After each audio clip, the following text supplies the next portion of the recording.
Good afternoon and welcome everyone to the session, Country Deep Dives, Partnerships for Financing Sustainable Development in a Post-COVID-19 Future. I am Patsian Loh, Chief of Staff and Policy Director at ABPN, based in our headquarters in Singapore. While it is late afternoon here in Southeast Asia, it will be the beginning or middle of the workday for friends in Europe and South Asia, so I hope you've all had a chance to meet global colleagues in our chat room.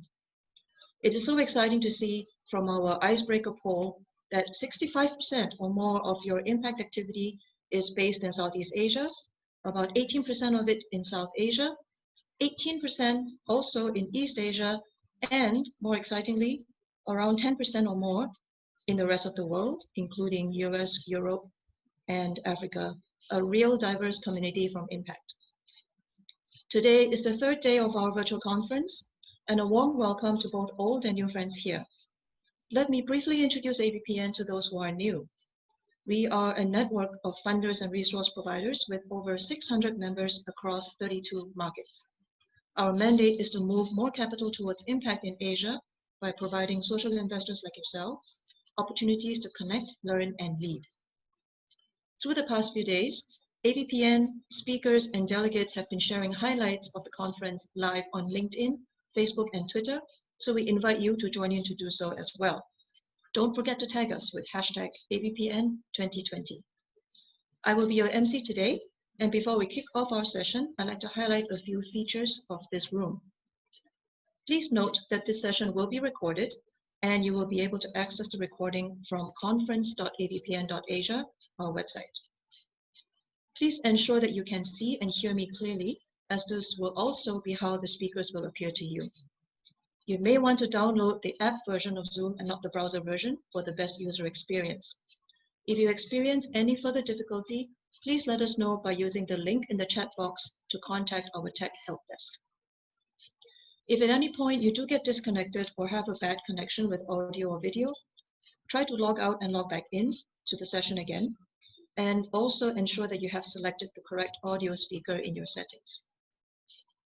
While we will temporarily turn off the chat box when we start the session proper, you will have a chance to share your questions through the Q&A button located at the bottom panel of the screen. We invite you to participate in some polls throughout the session as well, just like the icebreaker poll that we have just done. While your questions may not be visible to the audience, they are visible to the moderator, and she will raise them for the panelists to answer. While I'm sure the moderator will do her best to pick up all questions, if we do run out of time to answer them, please email further questions or comments to us at policy@abpn.asia. If you have further technical queries, do reach out through the link provided in the chat box to the ABPN Tech Help Desk, and avoid raising them in the Q&A box so that we don't disrupt the flow of the session for others. Our team will respond to you as soon as possible. And now, let us properly begin the session. The diversity of markets and political landscapes within Asia-Pacific had always been an interesting brew of opportunities and dilemmas in financing the SDGs. In a post-COVID-19 environment, and from our earlier sessions today, it is clear that the climate finance discussion has also kicked off a much larger topic, which is that sustainable financing is no longer a climate issue alone. The pandemic has awakened us to the reality of interdependence between the SDGs, and the borderless nature of our challenges are never stronger than it is today. Each market does have its own nuance and context in where they are prioritizing their financing solutions.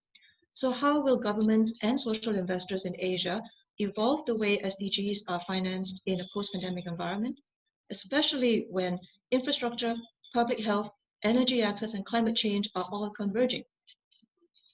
To raise these questions for discussion, we have an exciting panel of speakers today representing not only thematic expertise, but also deep country knowledge.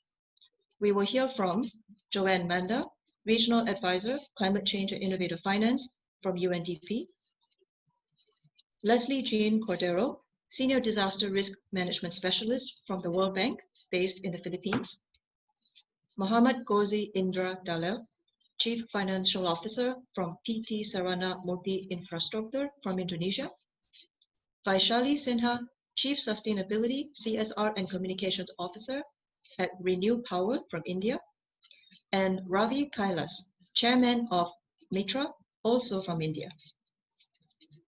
To kick us off, let me briefly introduce our moderator, Joanne Manda from UNDP.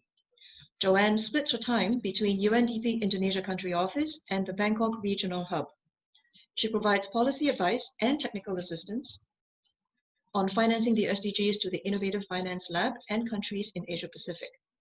Over the past 6 years, she has been supporting countries in Asia Pacific to strengthen planning and budgeting systems to deliver on climate change actions and SDG targets. I am always energized and inspired when I speak to Joanne, and I'm excited to see her do the same for all of you.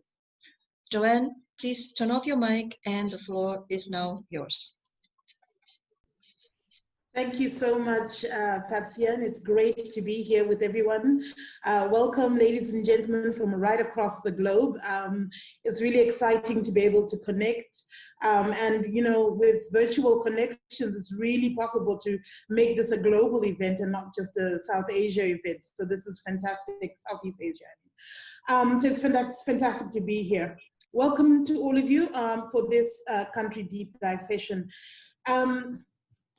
You know, when I was asked to moderate this session, it was really quite interesting to me, reflecting on how the COVID pandemic has really hit us all very hard in unexpected ways. What started as a health crisis has become very quickly a socioeconomic crisis, and countries now are frantically working out ways in which to recover. And particularly ensuring that recovery safeguards the SDG gains that we already have and takes into account the ongoing challenges posed by climate change. And so basically, how can we tap into different financing instruments for green recovery from the COVID-19 pandemic? So this session is really all about that, and talking to a number of experts. I'm joined today by an august panel of experts, and I think Patsy and you know, you've highlighted the different people. They all come from different emerging economies, from the Philippines, Indonesia, and India. So without much ado, let's go straight into the discussions. I'm really looking forward to hearing their perspectives and kicking off this conversation, which I think everybody who's joined this afternoon has a really strong interest on. If I could ask all the panelists to switch on their videos, and those who can, but if there's not too much feedback, to switch on your mics as well. And I'll start the conversation with India, with Vaishali. Vaishali, as we said, is based in India and works for Renew Power, which is one of India's largest independent power producer, largest renewable energy independent power producer. So Vaishali, if you could give us a little bit of your reflections, particularly around some of the challenges with project finance for renewables. But how do you see the future in terms of project financing for green projects, especially given the impacts of the COVID pandemic? Over to you, Vaishali.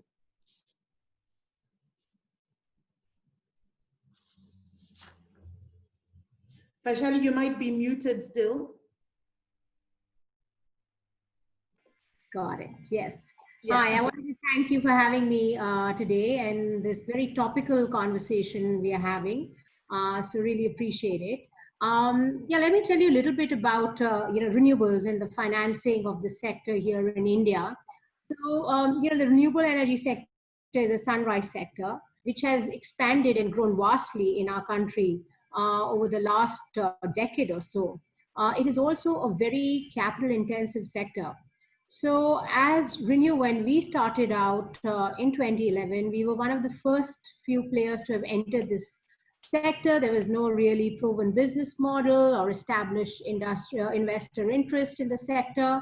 So there was a new path, I think some of us were charting. Mr. Kailas is here as well. I think he came in a little bit before us. So, so bankers really didn't have any historical data, etc. Government didn't really have very defined policies. So it was just charting the path. So very exciting, very challenging as well.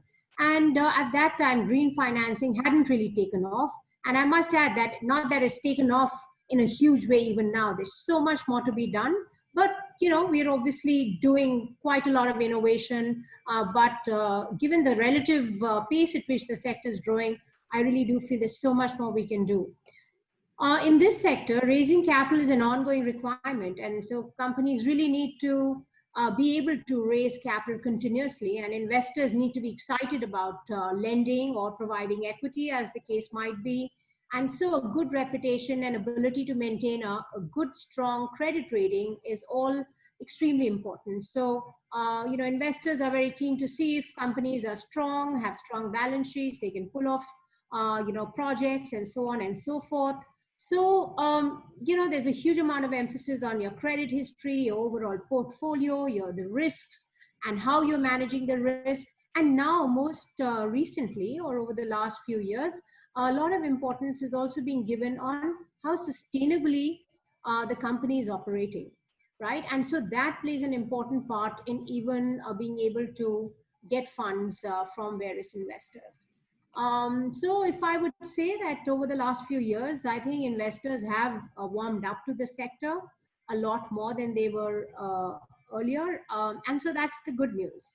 However, even today, factors like, off-takers risk, currency risk, tariff caps, discom stress, states policy uncertainty, which all of you might have read about recently in India.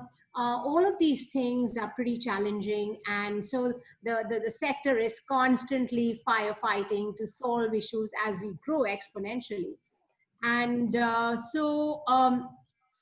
I would say that some other concerns investors have is around discom related dues, which is mounting significantly, the RPO obligations. And so banks have been wary, but there are some banks who've been kind of the first movers and really been at the forefront of lending to this sector. Also, on a slightly more positive note, I would say the RBI, the Reserve Bank of India, the Central Bank of India, has categorized renewables as a priority sector for lending, which is good. And so it's been clubbed with a larger umbrella of energy. And so large chunks of money goes to non-renewable energy sector, but yet it's good that we are categorized as a part of the sector. Green bonds are a more recent development as a financial instrument, but this needs a lot more work. There's a lot of standardization, guidelines, various other processes which need to be put in place so that these bonds can be effectively used by corporates. So I think dollar-denominated green bonds, they entail a high amount of hedging costs, etc. So Indian companies have relied traditionally on the rupee-denominated masala bonds, and we had kind of come up with a debut issue in this regard as well. So anyway, I know I'll kind of wrap up given the amount of time I have. But NBFC crisis, fragile sort of situation in the banking sector recently, and the downgrade also by Moody's recently has kind of put us a little bit on the back foot. And some of the bigger lenders, because of the financial crisis, have suddenly disappeared. So there are a lot of challenges. We have fewer lenders, but we're seeing international, lenders coming in, and for good credits, the funds are there. So I think there's always good news and bad news, and we're just trying to make sure that we are able to increase the pie of lenders so that we can keep up with the pace which is required in the path which is being set by the Prime Minister of India.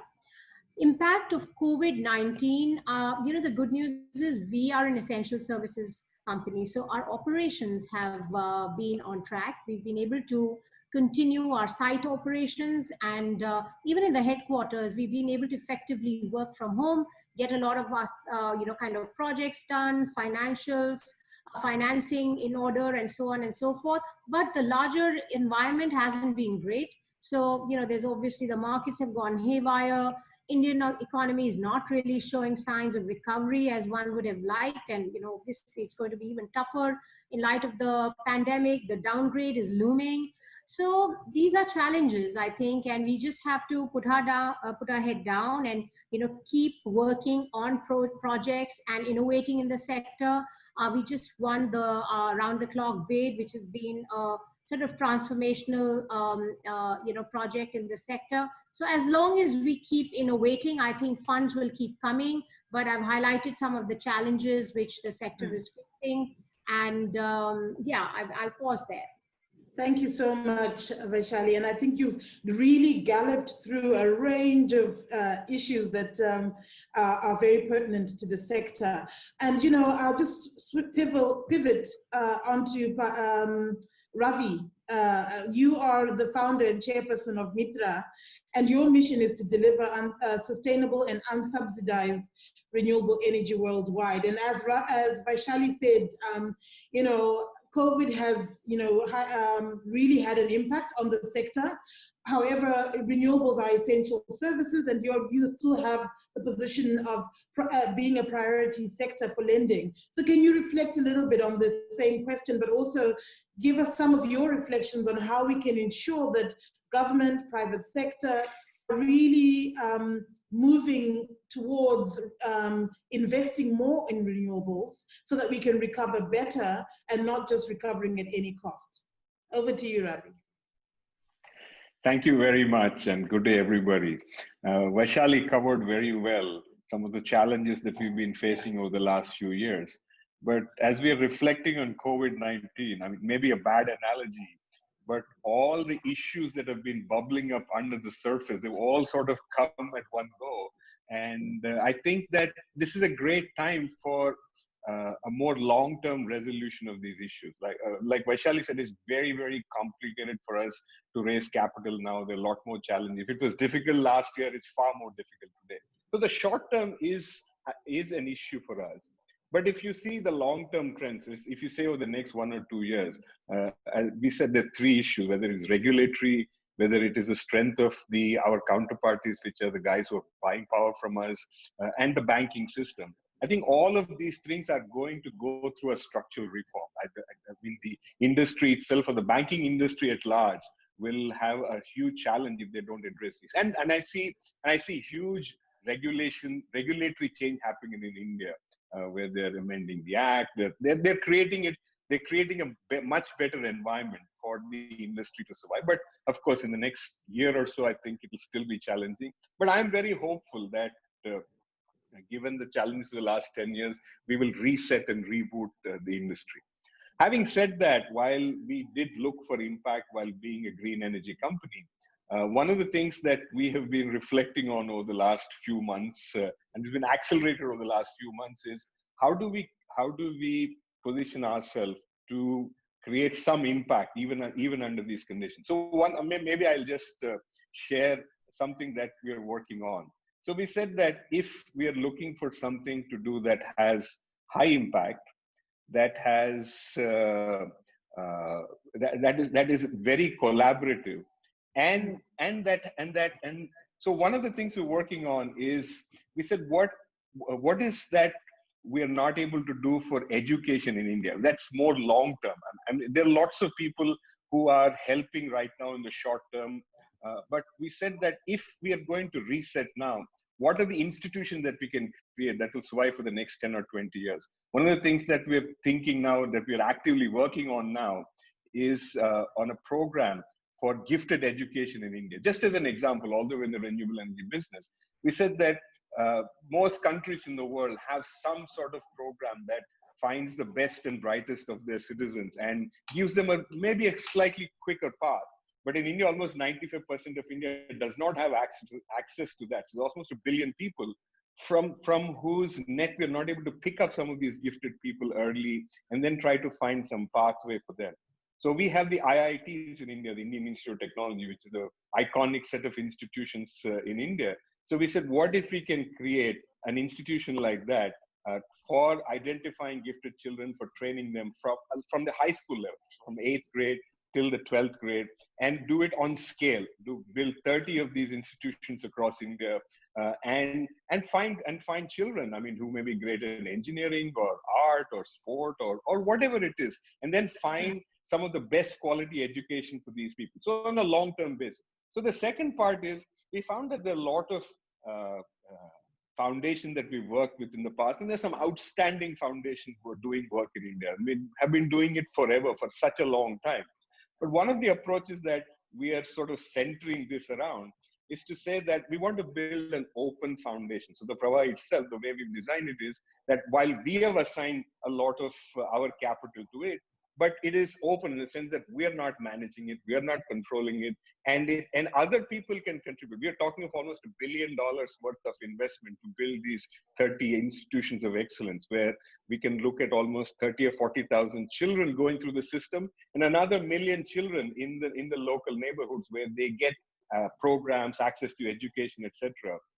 And one of the things that we've found huge amount of traction is that while the existing foundation, many of the people that we've spoken to are very excited to participate in something like this, what's really post-COVID, in my view, is that a huge number of the entrepreneurs or wealth creators, or just people who made some money over the last 10 years or 15 years, they're coming out a lot more, in the sense that we find a lot more activist participation from them. If you see also a lot of the people in the last 10 years who created significant wealth, built companies, whether it's real estate, technology, you name it, they're still very young. They've still come from very middle class backgrounds. And then they're trying to see what they can do with the foundation, because everything else they see is this big name brand foundation, this foundation. And they really don't want to do this angel investment type variety for philanthropy too. So, okay, here's a nice school, let me give you a little bit. Here is a nice temple being built, let me give you. So, but these people are looking for something substantive too. So the idea that we're building is, while we continue to build our renewable energy business, etc., but parallelly and even more importantly, can we build long-term institutions? These are very challenging. It's not easy to build something of this scale, something to build it so quickly. But it is very necessary. If pre-COVID, I don't think we would have been able to conceive or get any traction to say, look, we'll build on this scale, we'll build across the country, and we need so much participation from such a broad cross-section of society. So I would say COVID, while it has been very challenging for the world, it has opened up, it has completely reset the arguments in this space. Thank you. Fantastic. I think, Ravi, you really touch on a very important and salient point there, which is access to energy is really a cross-cutting issue that impacts all the SDGs. And so therefore, even as you're a renewable energy provider, you really need to think about broader, wider implications for the SDGs and overall the economy as you are running the business. And so that's a really, really excellent point to highlight there. And I think Vaishali probably has a little bit more to add on this, but if you just hold on, I'm just looking at our time. Maybe if we move to Indonesia, I'll come back to you, Vaishali, for maybe some wrapping up points to think about, just the overall impact of the renewable energy sector. So with that, let me move to Pak Gozi. Pak Gozi is the Director of Operations and Finance for PTSMI, which is a state-owned enterprise, which is focused on infrastructure investments in Indonesia. Welcome, Pak Gozi. It's very good to have you. Hi, Joanne. Hi. Hello, everyone. Good. Perhaps, Pak Gozi, you could start by explaining a little bit about PTSMI, and then let us know a little bit about how, from your perspective, the government of Indonesia, which has really prioritized infrastructure investment in terms of sustainable development. Can you tell us a little bit about how the government is bringing infrastructure and COVID recovery efforts together? Okay, thanks, Joanne. Yes. So, first of all, I would like to explain about PTSMI, because we are a relatively a new organization. So we are just established in 2009. So we are only 11 years old. Yeah, young, happy, healthy, but with a lot of mandates to go. So we are very excited to do it. As Joanne mentioned, that we are focusing on infrastructure financing, because as you know, in Indonesia, probably infrastructure development has been the focus of this president of Jokowi. Yeah?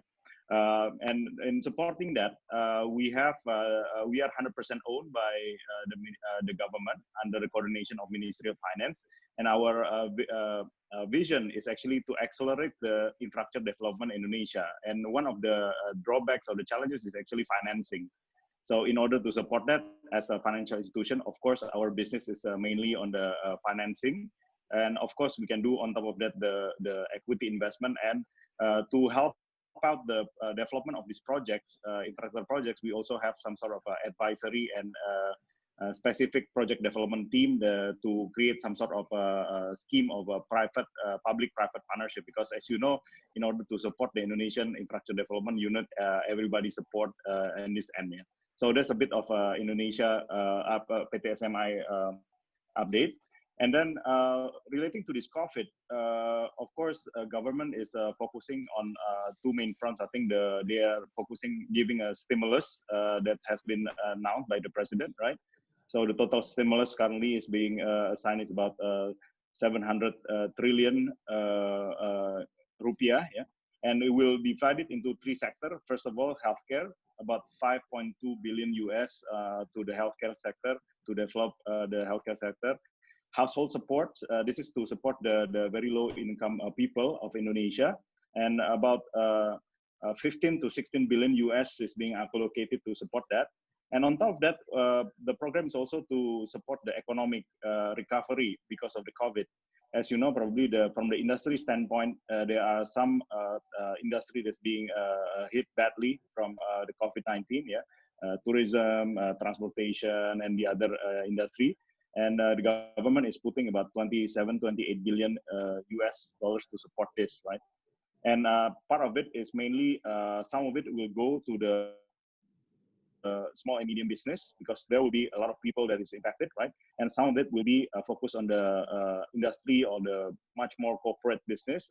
And within the corporate business, you can look probably in the sector of healthcare, probably sector of transportation, electricity, oil and gas, and probably housing. So those are the sectors that the government is supporting. And looking at this, how to integrate the support from the government during the COVID and the focus on the infrastructure, probably the one thing for sure is the infrastructure is still the focus, of course, post-COVID, yeah, still the focus of government of Indonesia. And then from the sector point of view, the government is looking, of course, the healthcare, yeah? And some of the sector that I mentioned just now, electricity, oil and gas, transportation, because we need to keep the distribution alive also in Indonesia. And on top of that, we are trying to focus on how to recover the economy. So within the next probably 1 or 2 years, yeah.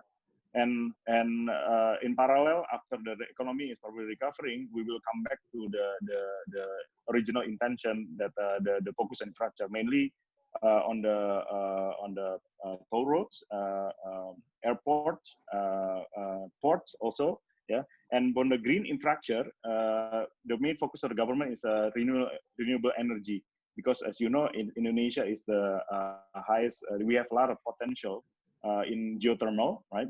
And then on top of that, public transport, urban transportation, because we have, as you know, probably, just to give an illustration, Indonesia from east to west is about the same as the US from east to west, yeah, the span. And we have 17,000 islands. When you talk about 17,000 island, infrastructure is very, very, very critical, right?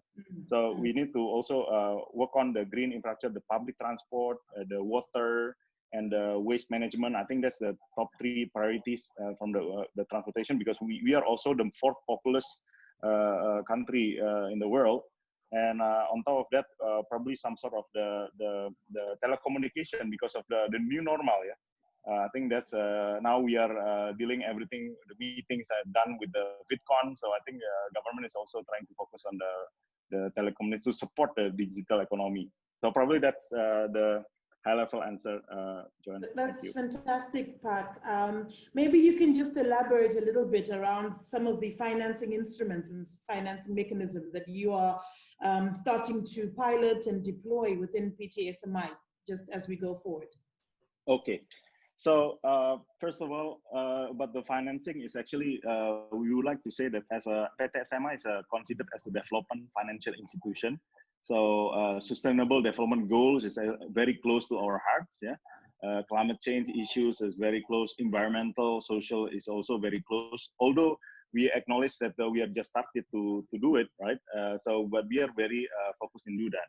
So in 2018, Joan, PTSMI and Ministry of Finance, we established a platform as a platform of partnership, called SDG Indonesia One. So what is SDG Indonesia One? Is actually we have a lot of partners. Currently, we have over 30 partners, consisted of the multilateral organization, development financial institution, philanthropies, commercials, and the other parties, that can support, the programs within to help up to achieve the SDG goals, So in doing that, currently we have currently the MOUs constitute about $3 billion US, committing. So after we get this commitment from the partners, what we are trying to do is actually making programs, specific programs to develop the municipalities, for example, like urban infrastructure, like I mentioned, specific program for geothermal to support the renewable energy, right?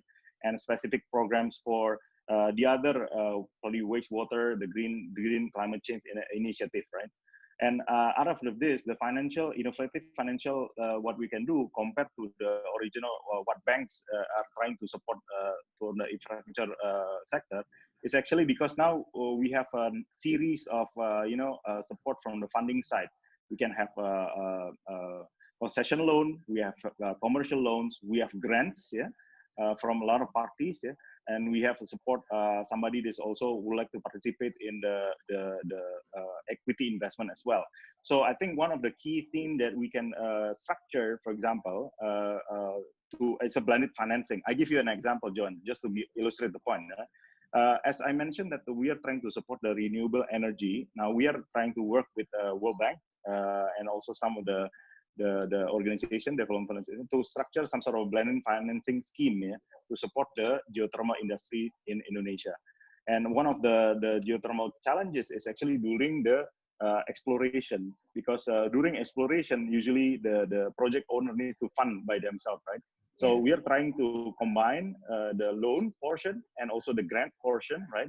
So in a sense that if the project is successful, then they can pay out as a loan for the total. But if the project is not successful, they can only pay probably about 50% of the loan, because it will be some of the will be supported by the grant. And this is how we are crafting. Hopefully this year, the program was up and running because of COVID, but now we are probably a bit delayed. But hopefully soon we can come to the market so those kind of probably blended financing that we can do.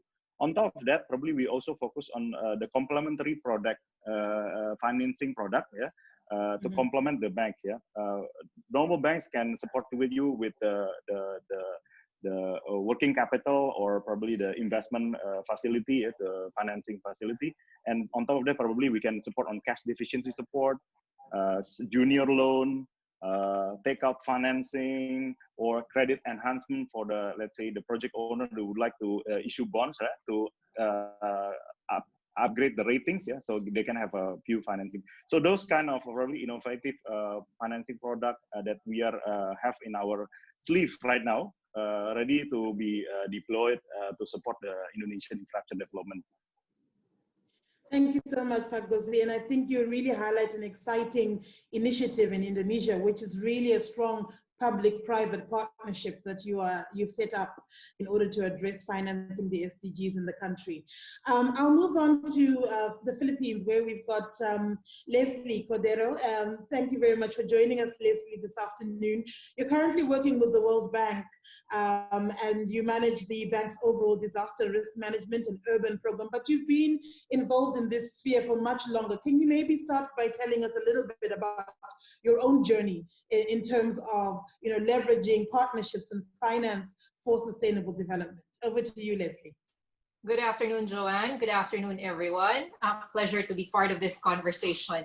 As you have mentioned, before joining the bank back in June 2015, I was an undersecretary at the Office of the President working on climate and disaster risk management, as well as the Typhoon Yolanda, the 2013 Typhoon Haiyan rehabilitation and recovery. And I think for everyone, it's a game changer. A lot of lessons learned from that experience. And from that time on, I think the government of the Philippines was able to realize that the value of preparedness. there's no exchange for preparedness, investing in physical resilience as well as in financial or fiscal resilience. And of course, we all need to plan ahead, right? Strengthen our institutional arrangements, coordination mechanisms, delivery instruments and mechanisms, and of course, the policies and protocols that we have. Because when the disaster hits, we all know that chaos, panic happens. So how do we avoid that? Prepare, simulate, anticipate. Secondly, we all talk about financing. It's very important to develop and implement a disaster risk financing and insurance strategy. Also involves climate financing. It provides a level of predictability in financing our relief and emergency operations, as well as recovery and reconstruction needs. And then it also gives people a level of predictability to understand who pays for what, when, and how. And then, of course, leveraging on private sector, international financing institutions, civil society organizations, and the other stakeholders. These are some of the lessons that we have learned about disaster and throughout my journey. But most of all, if I had a do-over for Typhoon Haiyan for the Philippine response and recovery efforts, the most crucial insight I'll take with me is the value of data, information, and science. Because that level of accuracy in data and information can help save lives. It gives you an ability to address the situation. And then, of course, communicating the risks, managing expectations, and getting everyone in the community as well as the stakeholders involved. So we all understand that when there is a disaster, it's not just the government who is at play here. And then we all know also that after a disaster, resources are very limited, but the recovery and reconstruction needs are limitless. So how do we now strike that balance of priorities? So these are some of the insights I have throughout the journey from the government and now joining the World Bank, and then helping other governments also develop their sustainable financing instruments. Thank you so much, Leslie. And I think you touch on a really important point that this is something that we have to do together. It's not just government, it's everybody coming to join hands and to really drive forward a recovery effort that covers a wide spectrum of areas. I mean, you've mentioned SDG finance, climate finance, disaster risk finance. How do you see mechanisms for bringing this all together? And maybe from your perspective as well, in the World Bank, what do you see as the key role for development finance institutions at this time? Okay. Key is also understanding what the government needs, where they are at in terms of their fiscal space, and then trying to develop strategies or mechanisms to help these governments.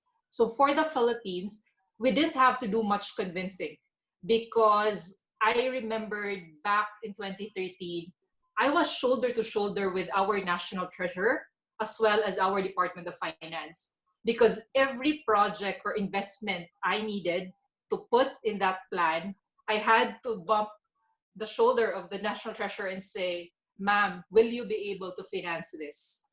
And we all knew that it's not just a typhoon that the Philippines is very prone to.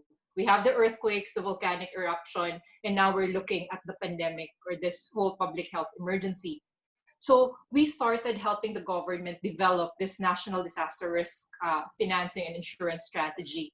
It talks about what the national government can cover, what are the risks that they can retain, and how much money they have. So this is our standard national and local disaster funds. But when there are disasters or shocks that are low frequency but very high severity, like this pandemic or Typhoon Haiyan or a magnitude 8 earthquake, these are things that we can transfer. So these can be in the form of, let's say, a contingent credit facility, similar to a credit card. Or it can be in the form of a catastrophe bond that you can transfer risk to capital markets. And then, of course, understanding that it's not just national government that you are supporting, but also understanding how you protect local government units who will also be impacted by the disaster, and how fast the money can flow. So in this strategy, the World Bank helped the government develop a local government catastrophe risk insurance program.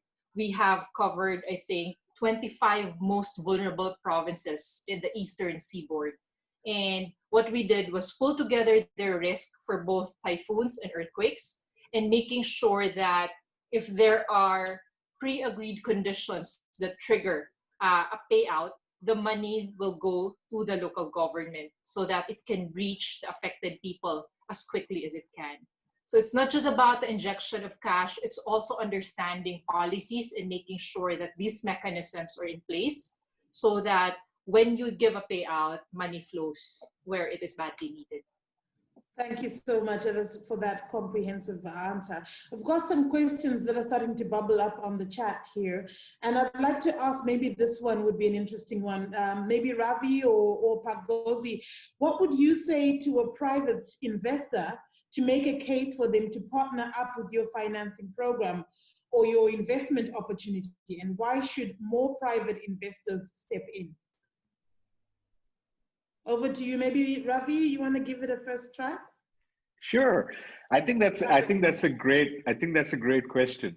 And I Yeah. do believe that we need a lot of these partnerships or collaborations that were sort of on the fringe before. It's not that it never happened before, but I think there's a lot more opportunity to bring them more mainstream. One of the things that has happened with both as you said, it's a health crisis and also socio-economic crisis. So a lot of foundational things have changed. So I think it's time for us to look for more visionary things, the things we didn't imagine even a few months ago. So I think that will be one of the things that we'll have to reset our mind also. What is possible? Governments are taking on massive amounts of debt. Private companies are taking on debt. So I think it's important for us to start using this properly, finding the right sort of relationship. I think that this should give a much bigger fillip to such public and private relationships. Yeah, absolutely. Pagosi, this ties in very well with another question that's popped up about, what are you seeing as some of the challenges for PTSMI on blended finance? So maybe if you can combine the two. Okay, thanks, Joe. So probably in responding to what do I say about the private investor, right? Private investor, of course, you are most welcome to join in. And I think some of the infrastructure is actually there's a lot of private investors who would like to come, especially when it's already finalized the construction period, right? For example, a lot of private investment has been engaged with us. Specifically, there's a lot of toll road companies, for example, that has been finalized. Yeah, this has been COD. So now the biggest risk has been done. So and since toll road company is if you have play in a toll road, you know what things are to look. There's a number of private investors is very keen to come in and join and invest in Indonesia, and we have lots number of toll road company that you can look at. That's number one. Yeah. Number two, another infrastructure that probably is airports. Because this kind of infrastructure is actually also quite the business model is quite common, yeah, across the world, yeah. So this can be one. Electricity, the green electricity, geothermal. If you would like to come on that type of that, also something that some private investor would like to come. So I think the number of investor is still very come to look at the infrastructure project, especially when it's already operational. Yeah?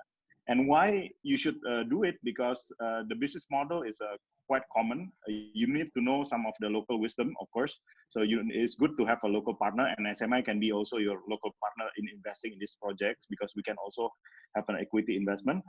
And the return, the risk is actually quite not considered as high, probably medium risk.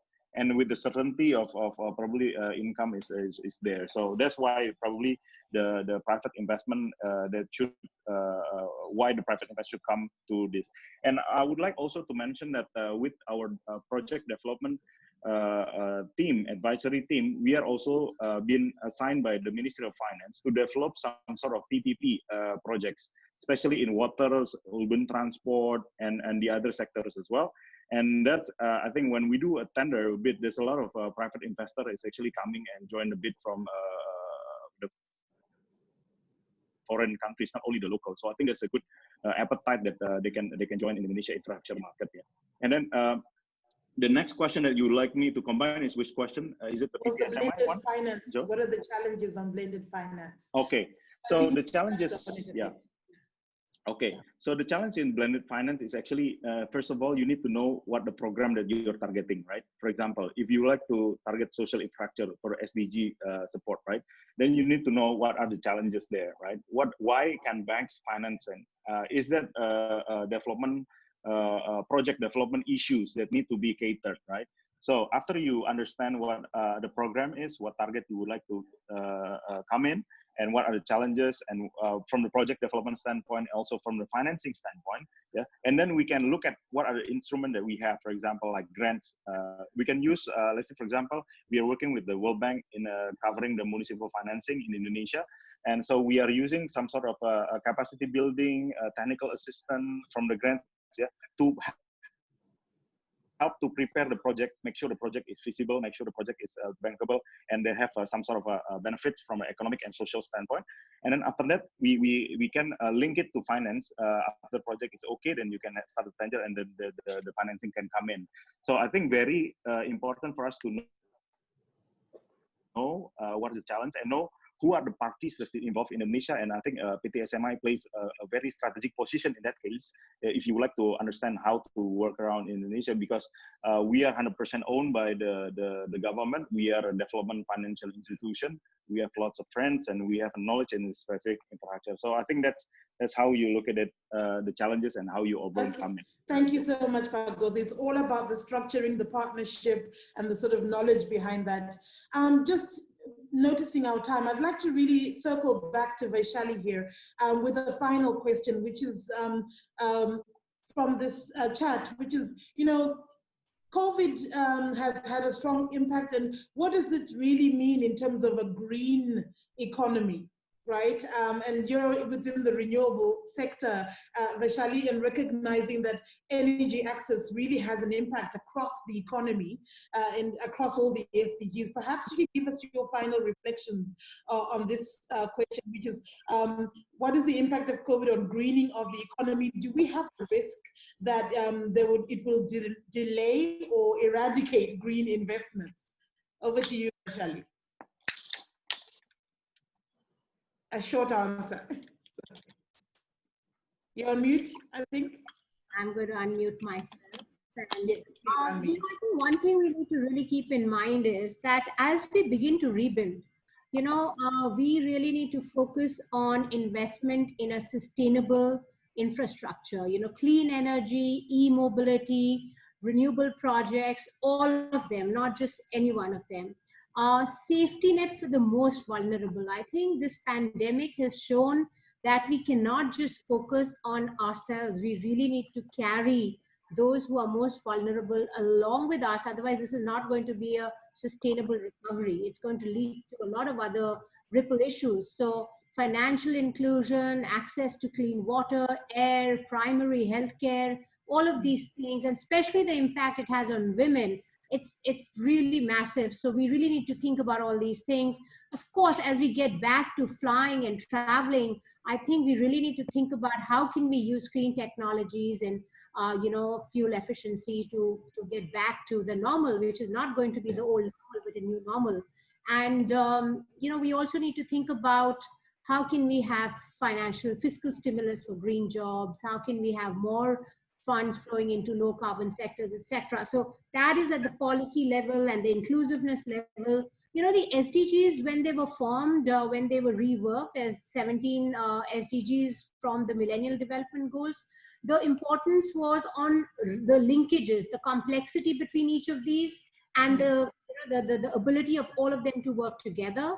And towards that extent, I think this SDG 7 is at the core of a lot of SDGs, and it's not only about clean energy, it's about, you know, providing clean water, it's about job creation, women empowerment, so on and so forth. And you know, I think, let me give you an example. As we provide clean energy, like we do some work in Rajasthan, where women have to travel hours to get clean water, right? And if you provide them this water, and if you provide them with just one lamp in their homes, you know, it saves many hours in their lives. Little girls can go to school. We're creating a more empowered, more sensitized generation of women, which is, I think, very crucial for a bottoms-up development to take place. So the renewable sector has the potential not only to supply electricity directly, but also have a huge range of impact on the lives of farmers, where they can use solar pumps, and you know, also the lives of women as far as you know, remote rural entrepreneurship is concerned. We're working on all these areas as a part of our social responsibility projects and programs. And so also providing clean energy, solar rooftops in classrooms in rural India has a significant impact on lighting the lives of these children. So for a brighter future for this generation, for preserving the earth for the next generation, I think it's crucial that we think about all of these issues, bring them together, and contribute towards a more holistic development as we move ahead and as we get on the other side of this pandemic. Thank you so much, Vaishali, and that's a really great way of summing up the conversation as a whole. I'm conscious of our time, and you know, it's such a rich panel of experts here. You've got so many great insights and stories to tell us, and really, Leslie, I would have loved to come back to you again and just to give us a little bit more insights on what the World Bank is doing. There's a lot of interest on that side of things as well. But maybe in closing, let me just kind of, you know, summarize by saying, you know, when we start talking about trying to recover from this global pandemic, it's really good to have a good vision of where we are going, where we want to end up. And I think the SDGs give us a really solid, global, you know, interrelated vision and perspective as to how to build back better. Where are we building back to? I don't think it'll be enough for us to just build back to where we were. I think you've all highlighted some of the challenges that we had before COVID, some of the infrastructure deficiencies and technology challenges that we've had. So we really need to build back better. And I think that's the real, you know, takeaway from this session. I think also that another major takeaway from this session is that partnerships are really going to be important. We really have to work well together, private sector, government, development partners, really in coming together and working towards one objective. And I think that's going to be key. Pagozi and also Ravi, you've talked about technology-based solutions, and the other panelists as well. Leslie, you spoke about out-the-box thinking, making sure that we're integrated and going beyond just one perspective. And certainly, I think the COVID pandemic, although it's been a crisis, it's also been a real opportunity to reimagine the world as we go forward. And so I'd like to ask everyone to thank very much all the panelists who've joined us this afternoon. It's been a rich discussion, and I think there's a lot more threads of conversation that need to continue. To those who are joining us as participants, you know, we saw quite a few questions, and unfortunately, just due to time, we've not been able to get to all of them. But as Patsion said at the beginning, we'll be able to start responding to some of those via email as we go forward. I'm going to hand back to Patsy, and I think there's just a few final comments in terms of, you know, logistics and so on. So back to you, Patsy, and thank you to everybody. Thank you so much, and what a wonderful panel. I'd like to ask for the panelists and also for you, Joanne, the moderator, to just look at the camera and smile for 3 seconds so we can take a very nice picture of everyone. We don't see you, Patsy. Oh no, you guys are the stars. So 3, 2, 1. Wonderful. Thank you so much. And now I can come on camera. Great. Okay. So thank you again to everyone for your time and attention today, especially to Joanne, Leslie, Gozi, Vaishali, and Ravi. I think what a wonderful way for us to get started in looking into having a window into how each of your markets and your own organizations are engaging in different ways to finance the SDGs. Although there may be diversity in the way that you approach this problem and also the roles that you take, representing private, public sector collaborations, navigating through government structures, expansive but also inclusive in your thinking. But all of you are quite clearly aligned in achieving impact in a post-pandemic holistic recovery. So this is only the beginning of a conversation that ABPN hopes to catalyze among the social investment and policy community. We invite all of you to please check out our climate action platform, which seeks to connect social investors with opportunities to mobilize your capital more effectively for climate action.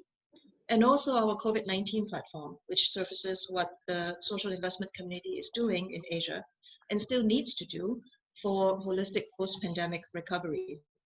Do explore these platforms and contact us to find out more.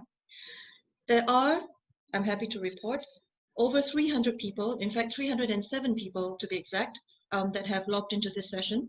So we invite all of you to please tell us how else and where else there will be opportunities for social investors and government to innovate SDG financing together. So we'd like you to now please help answer our last polls on the screen, to please take a look through these questions and answer them so that we can be in touch in the near future for the next steps in our work. While you're answering the polls, I'd like to say that with this, we have now come to the end of the session, Country Deep Dives, Partnerships for Financing Sustainable Development in a Post-COVID-19 Future. This session is made possible with the kind support of our lead partners, Chandler Foundation, Stockholm Environment Institute, and Yidan Prize, our knowledge partner, WOCAN, and our impact partner, UNDP. If you are keen to connect with some of the people who had attended the session, please go to the session's webpage on the ABPN conference website. Scroll a little bit further down and you will see how to connect to some of these participants through the ABPN connector. Do also share the highlights of this session on social media and remember to tag us at #ABPN2020. The ABPN conference will continue right now at 6 p.m. Singapore time with our next session, Using Collaboratives and Networks to Support Climate Solutions, featuring a very special interview with 13-year-old Aishnina, Asia's own young environment justice warrior from Indonesia. And given the time difference, possibly well in time to engage another climate warrior in the European time zone to join us. So the link to the session is provided in the chat box, also on our conference website, and we look forward to seeing all of you there. Thank you again to everyone's attention and participation. Please have a great day ahead. Goodbye. Thank you. Bye-bye. Bye. Thank you. Bye-bye.